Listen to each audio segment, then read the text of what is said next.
Di posisi Al-Quran dengan As-Sunnah ini, ya, Abdullah bin Umar ini selalu mengintip cara Rasulullah, gimana pun cara beliau masang sandal, cara beliau masang pakaian, cara beliau ini selalu diikuti oleh beliau. Tapi itu bukan bagian dari sunnah karena tidak diperintahkan oleh Rasulullah Shallallahu Alaihi Wasallam. Kan semua sahabat sholat di belakang Nabi katanya. Pasti semua sahabat tahu tentang itu, tentang mengangkat tangan itu. Tapi kenapa cuman satu sahabat saja yang meriwayatkannya, sedangkan sahabat yang lain ya tidak angkat tangan. Hanya dia saja yang meriwayatkan harus angkat tangan gitu. Allahu Akbar gitu. Tapi sahabat-sahabat yang lain tidak angkat tangan. Hadis waridan fima yatakarraru wuqu'uhu wa ta'ummu bihil balwa. Ya. Hadis itu tidak berbicara pada masalah-masalah yang umum, yang semua orang kira-kira harus tahu. Ya, kira-kira semua orang harus tahu. Makanya Abu Hanifah tidak menerima hadis yang mengatakan mengangkat tangan ketika ruku. Ya. Ya ini. Assalamualaikum warahmatullahi wabarakatuh. Innal hamdalillah nahmaduhu wa nasta'inuhu wa nastahdihi wa na'udzu billahi minasy syaithanir rajim wa min shururi anfusina wa sayyiati a'malina may yahdihillahu fala mudilla lahu wa may yudlil fala hadiya lahu. Asyhadu an la ilaha illallah wahdahu la syarika lahu wa asyhadu anna sayyidana wa nabiyyana Muhammadan abduhu wa rasuluhu la nabiyya ba'da. Ikhwani fillah, rahimani wa rahimakumullah. Segala puji kita haturkan kepada Allah Subhanahu wa taala fi sirri wal alan wa fi al-mansyati wal makrah.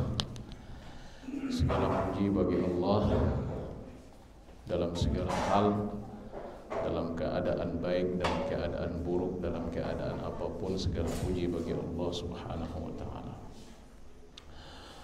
Salawat dan salam kita haturkan kepada junjungan kita Nabi besar Muhammad sallallahu alaihi wasallam, suri tauladan kita, qudwah kita,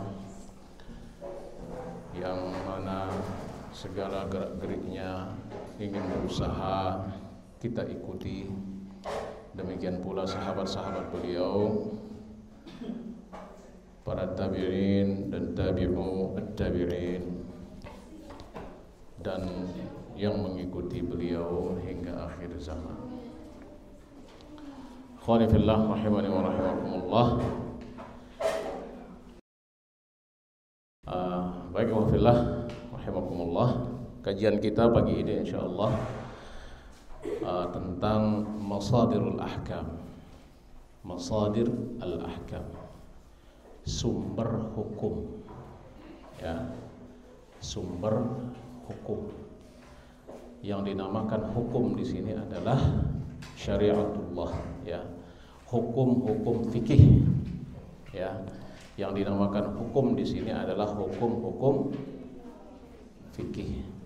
Bukan hukum-hukum konvensional, undang-undang, perda atau yang lainnya, tetapi maksudnya di sini adalah hukum fikih. Ya. Karena kalau undang-undang itu sumbernya adalah biasanya adalah kebiasaan. Ikhwafillah rahimani wa rahimakumullah.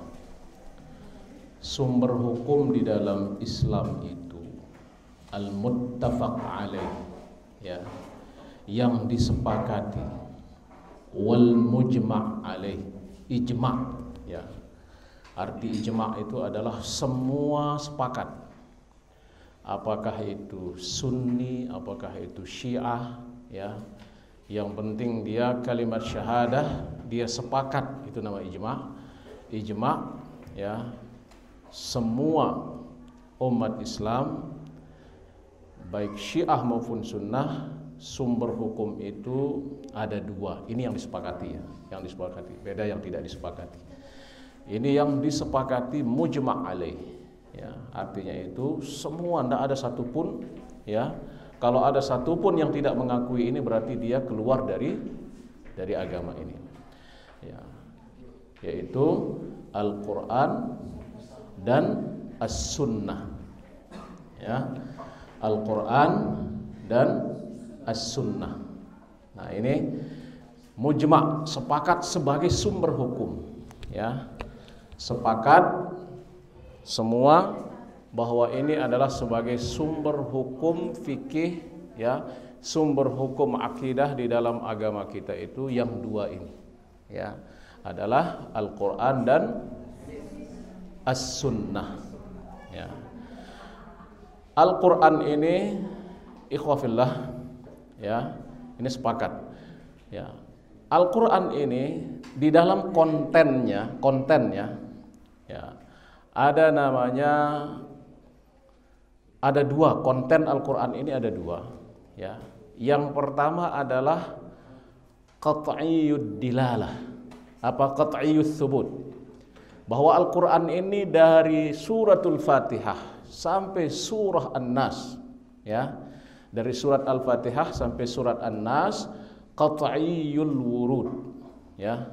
Qat'iyyul wurud itu artinya bahwa tidak boleh ada yang meragukan satu ayat pun, satu huruf pun, satu kalimat pun di dalam Al-Qur'an dari surat Al-Fatihah sampai surat An-Nas, ya. Ini masalah konten, ya. Jadi Al-Qur'an itu qat'iyyus subut, ya, yaitu turunnya dari Allah Subhanahu wa taala. Qat'iyyus subut itu artinya adalah 100% wajib hukumnya dipercaya, ya, adanya Quran ini dari surat Al-Fatihah sampai surah An-Nas. Ini, ya, ini terkait kontennya. Adapun maknanya, ya, kalau makna, menyikapi makna Al-Qur'an itu ada dua juga, ada dua macam. Ya, ini terkait makna. Yang pertama adalah qat'iyyud dilalah, ya. Yang namanya qat'iyyud dilalah itu ada sebagian ayat-ayat Al-Qur'an yang maknanya itu tidak membutuhkan tafsir, ya, tidak membutuhkan tafsir, seperti qul huwallahu ahad, ya. Katakan bahwa Allah itu satu. Apa maksudnya satu ini misalnya, ya, itu tidak membutuhkan tafsir, ya. Kalau tafsir anunya sih, ya, tetap dibutuhkan. Satu itu maksudnya adalah fardun, satu-satunya, bukan nomor satu, ada nomor dua, ada nomor tiga, enggak, ya, bukan itu maksudnya. Maksudnya di sini adalah satu, tidak membutuhkan tafsir, ya.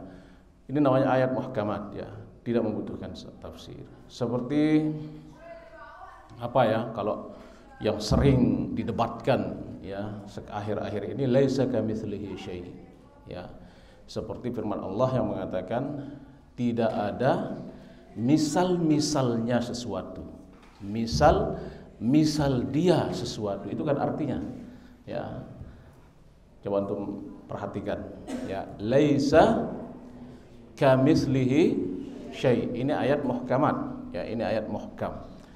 Ini ayat yang tidak membutuhkan tafsir, ya, bahwasanya arti sederhananya adalah tidak ada serupa baginya, tidak ada yang serupa bagi Allah Subhanahu wa taala. Jadi wahwal fardu, ya, dia satu-satunya, ya, yang kita percayai dan kita yakini dan kita sembah, dan tidak ada serupa baginya. Nah, ini. Nah, ada ayat yang membutuhkan tafsir, ya. Nah, ini namanya dhanniyud dilalah, ya, artinya butuh tafsir, butuh sahabat, butuh ulama, butuh ini, itu banyak sekali, ya. Itu banyak sekali di dalam Al-Qur'an, ya. Wal mutallaqatu yatarabbasna bi anfusihinna thalathata quru, misalnya, ya. Walaupun ini ayat muhkamat, tapi dia membutuhkan tafsir, ya. Yang menjadikan ulama berbeda di sini adalah kata-kata quru, ya.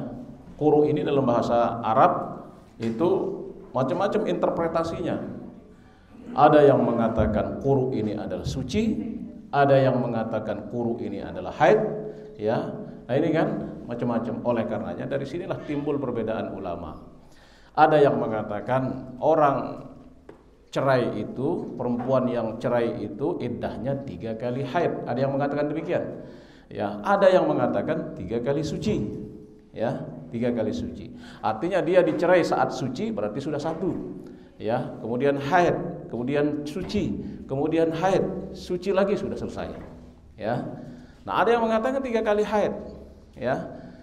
Dia diceraikan saat suci, tunggu haid, suci, haid, suci, haid lagi baru suci. Nah, baru ini dinamakan, makanya disitulah timbul perbedaan ulama, dibutuhkan penafsiran.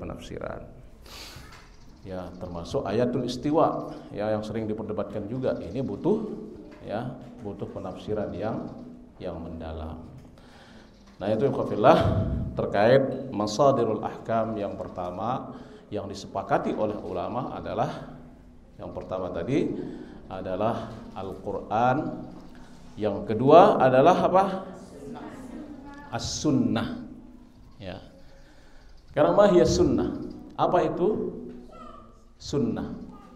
Apakah yang dinamakan dengan sunnah? Ya. Sunnah dalam bahasa itu artinya adalah at-tariqah, cara, ya, cara atau cara hidup, atau pokoknya cara sudah, sunnah. Ini secara bahasa. Baik itu sunnah yang baik, baik itu sunnah yang buruk, ya, itu tetap namanya sunnah secara bahasa ya. Makanya ada sebuah hadis Rasulullah SAW mengatakan, apa kata beliau? Man sanna fil Islam sunnatan hasanatan falahu ajruhu.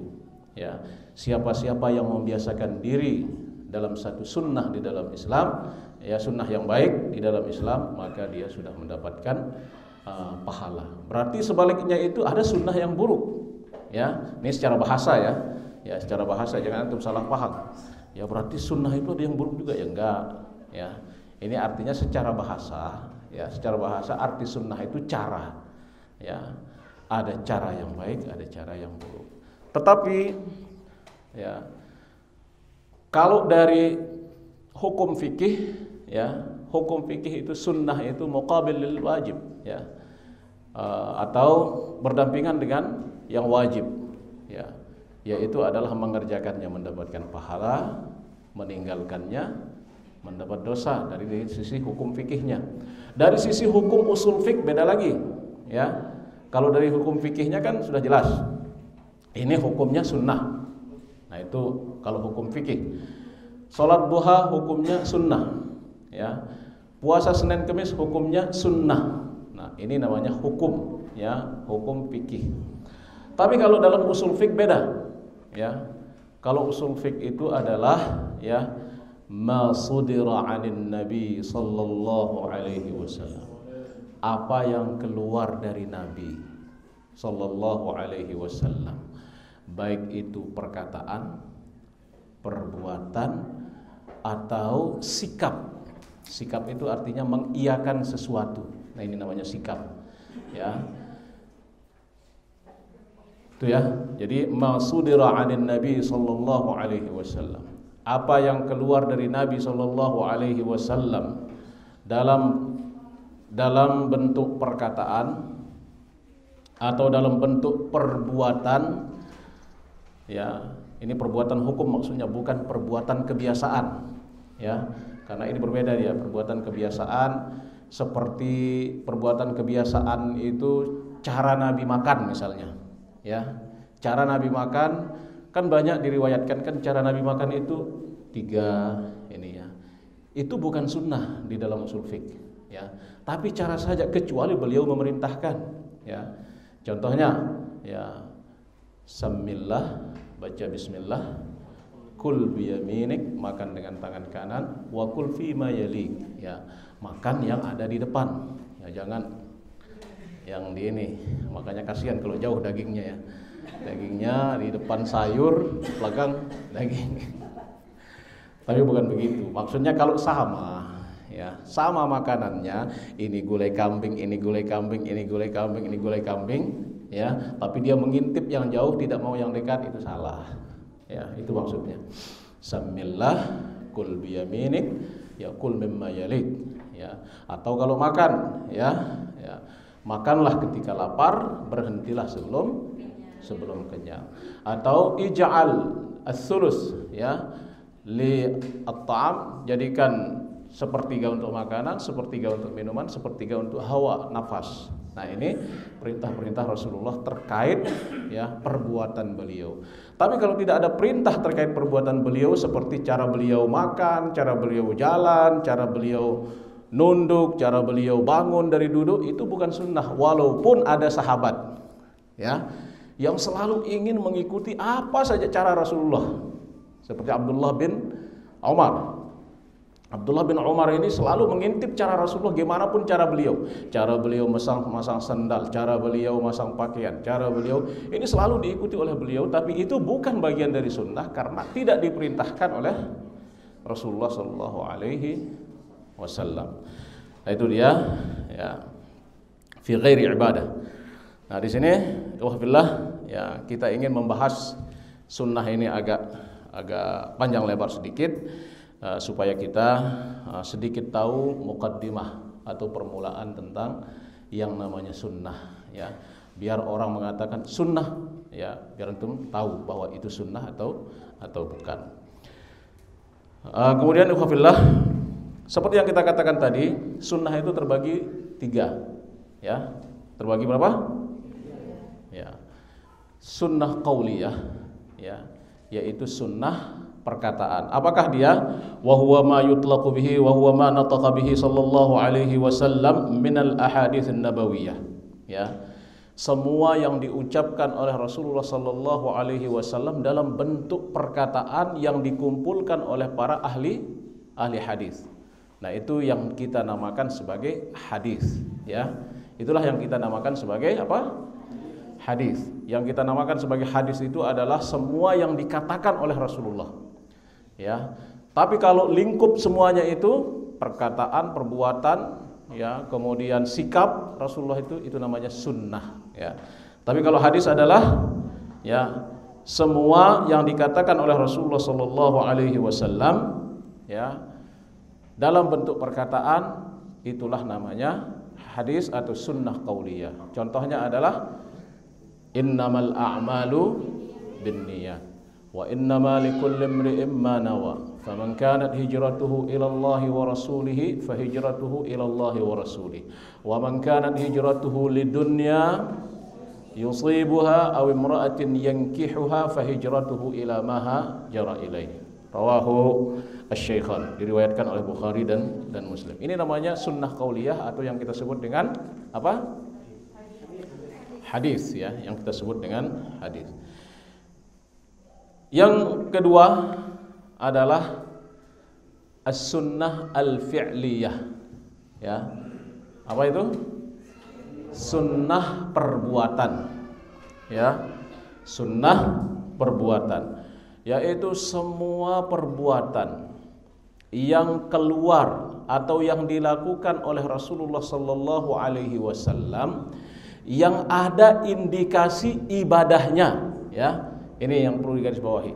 Semua perbuatan yang keluar dari Rasulullah sallallahu alaihi wasallam, ya, yang ada indikasi ibadahnya, ya, ada indikasi ibadahnya, ya, makanya itu dinamakan as-sunnah, ya. Ghair jibilliyah, makanya katanya gini, ghair jibilliyah, bukan kebiasaan, ya, bukan kebiasaan, ya. Contohnya di sini fayuradu bil af'al al-jibilliyah, yang dimaksud dengan perbuatan kebiasaan itu adalah, ya, allati taqtadhiha at-tabi'ah wal 'adah, ka'aklihi, seperti makan beliau, cara makannya seperti yang kita katakan tadi itu 3 jari, ya, 3 jari, ya. Kemudian apa? Di sini cara bangun beliau, cara duduk beliau, dan yang lainnya yang tidak ada indikasi ibadahnya. Tapi kalau ada indikasi ibadahnya maka itu termasuk sunnah, ya. Apa saja yang diperbuat oleh Rasulullah ada indikasi ibadahnya, ya, itu adalah termasuk sunnah. Nah itu dia, alhamdulillah, ya, rahimani wa rahimakumullah. Kemudian yang ketiga adalah ya as-sunnah at-taqririyah namanya. Sunnah sikap, ya. Ini sunnah sikap. Sikap ini adalah bisa jadi mengiyakan sesuatu, ya. Bisa jadi kalau beliau melihat sesuatu, beliau mukanya merah misalnya, itu berarti tanda tidak setuju, ya. Itu tanda tidak setuju. Ini artinya sikap Rasulullah Shallallahu Alaihi Wasallam terhadap sesuatu, ya, tidak perlu mengeluarkan kata-kata ini benar, ini salah, ya. Cukup dengan sikap beliau, ya, maka itu sudah menjadi sunnah. Ya, contohnya di sini misalnya, ya, diriwayatkan oleh dua orang sahabat. Ada dua orang sahabat kharaja lis safar. Ada dua orang sahabat sedang musafir pergi, ya. Ternyata mereka sedang di padang pasir, ya. Yang ada itu adalah hanya air minuman mereka, ya. Waktu sudah masuk, ya. Kemudian mereka berinisiatif untuk sholat dengan melakukan tayammum. Dua-duanya melakukan tayammum, ya. Mereka tayammum, kemudian sholat berdua, ya. Setelah itu mereka melanjutkan perjalanan, ya. Sebelum sampai di perjalanan itu, ya, ternyata, ya, atau sebelum waktu itu habis, waktu sholat itu habis, ya, ternyata sahabat ini menemukan air, ya. Yang satunya berijtihad mengatakan sholat kita tadi tidak sah, ya, kita harus ulangi karena kita sudah menemukan air. Nah, yang satu mengatakan sudah selesai sholat kita sah, ya. Nah, yang satunya ini uduk lagi untuk melakukan sholat, yang satunya nggak perlu, ya. Nah, ini dilaporkan kepada Nabi Shallallahu Alaihi Wasallam, ya, si fulan begini, ya. Dia mengatakan kepada orang yang uduk kembali itu, kamu mendapatkan 2 pahala, ya, walaka ajrain, ya, pahala ente 2 dapatnya. Kemudian dia berkata kepada yang tidak mengulangi sholatnya itu, asabtas sunnah, ya, kamu sudah menjalankan sunnah. Jadi ini dua-duanya benar, ya. Ini dua-duanya benar, ya. Yang tadi yang tidak sholat itu dia sudah sesuai perbuatannya itu dengan sunnah, artinya cukup 1 sholat. Yang mengulangi sholatnya itu, sholatnya yang pertama itu dia dapat pahala, yang kedua dia dapat pahala dengan, ya, yang dihitung sebenarnya sholatnya yang pertama, yang kedua itu hanya sholat jaga-jaga gitu, ya. Kalau yang pertama salah, ternyata yang dihukum oleh Rasulullah SAW yang benar adalah yang tidak perlu mengulangi sholatnya. Nah, ini sikap Rasulullah SAW, ya. Jelaskan di sini dalam hukum fikihnya yang benar itu adalah yang apa? Yang tidak mengulang itu yang benar. Asabtas sunnah. Tapi ente dapat dua pahala, kata Nabi. Ini luar biasa Rasulullah SAW, ya. Ini luar biasa Rasulullah SAW. Dan ini berlaku, ikhwafillah, ya. Berlaku untuk zaman kita sekarang ini, ya. Ya, jangan ada ulama yang mengatakan kan sudah dijelaskan oleh Nabi yang pertama yang benar itu adalah pertama, ya. Itu kan logikanya kan, kalau logika hukumnya kan, sudah dikatakan oleh Nabi yang benar itu adalah asabtas sunnah. Tapi yang kedua yang lain juga dipuji oleh Nabi, ya, walaka ajrain, ya, ente dapat 2 pahala, gitu kan. Jadi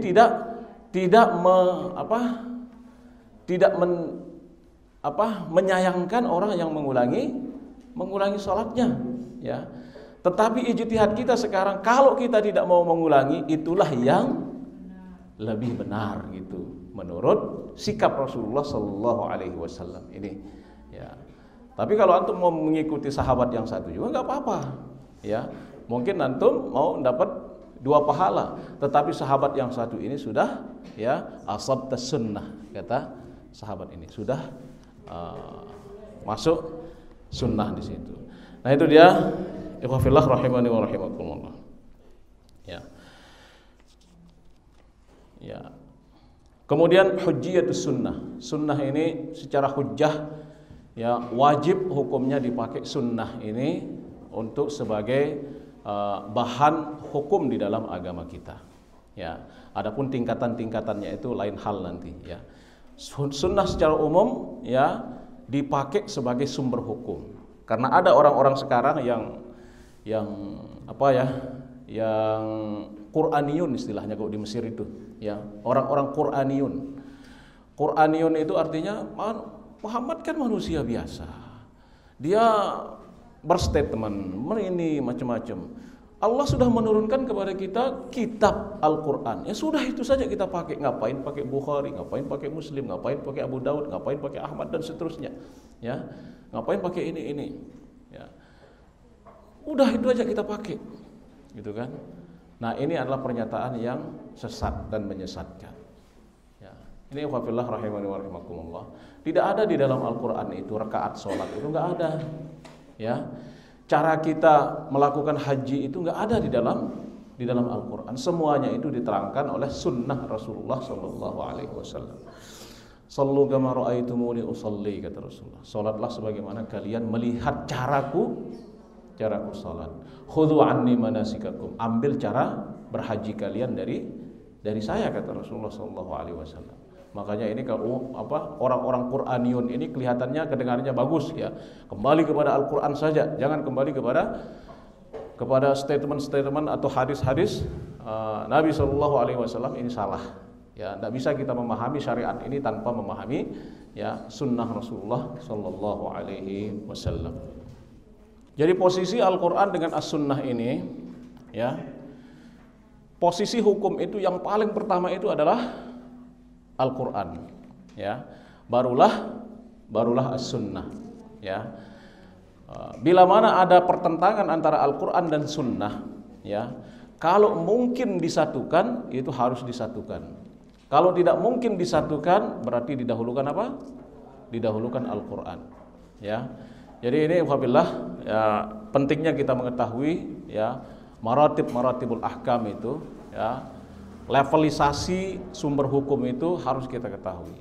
Level yang pertama itu adalah Al-Qur'an ya, itu wajib ya, hukumnya didahulukan ya. Kemudian As-Sunnah ya, bila mana ada pertentangan antara Al-Qur'an dan Sunnah ya, maka didahulukan Al-Qur'an bila mana tidak bisa disatukan. Tapi bila mana bisa disatukan ya, harus disatukan. Contohnya misalnya orang yang mati itu akan diazab dengan tangisan keluarganya. Ya kan? Nah, ini kan tidak masuk akal. Ya, ini ada hadisnya yang mengatakan orang yang mati akan diazab oleh tangisan keluarganya. Pernah dengar enggak? Ya. Al-mayyit yu'adzabu bi bukai ahli, ya. Orang yang mati itu akan diazab dengan apa? Tangisan keluarganya. Sedangkan Al-Qur'an mengatakan la tazira waziratu wizra ukhra. Jangan melimpahkan kesalahan orang lain terhadap orang lain. Orang lain yang nangis, kenapa kita yang diazab? Ya, ini kan. Nah, ini pentingnya kita belajar sunnah secara komprehensif. Ya, ini pentingnya kita belajar hadis secara komprehensif, secara menyeluruh. Ya, karena hadis itu tidak keluar ya tanpa ada sebab. Ya, demikian pula walaupun Al-Qur'an itu secara azali diturunkan oleh Allah Subhanahu wa taala sudah seperti ini, ya, tetapi ya Allah menciptakan kita momentum untuk mengirimkannya. Ya, Al-Qur'an ini diyakini oleh kita ikhwafillah sudah ya difirmankan oleh Allah Subhanahu wa taala fi Lauhil Mahfuz, sudah ditulis oleh Allah Subhanahu wa taala di Lauhil Mahfuz, ya. Tetapi turunnya secara gradual, ya, secara berangsur-angsur, ya. Allah menciptakan kita momentum supaya kita memahami ya ayat-ayat Al-Qur'an ini, ya, supaya kita paham gitu loh. Ya, ada ayat munafikin, ya, ternyata saat perang apa?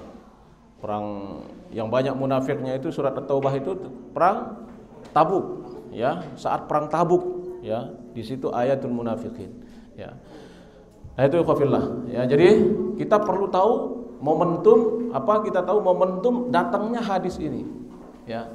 Ternyata kenapa Rasulullah mengatakan demikian, bahwa orang yang mati itu akan diazab dengan apa? Tangisan keluarganya.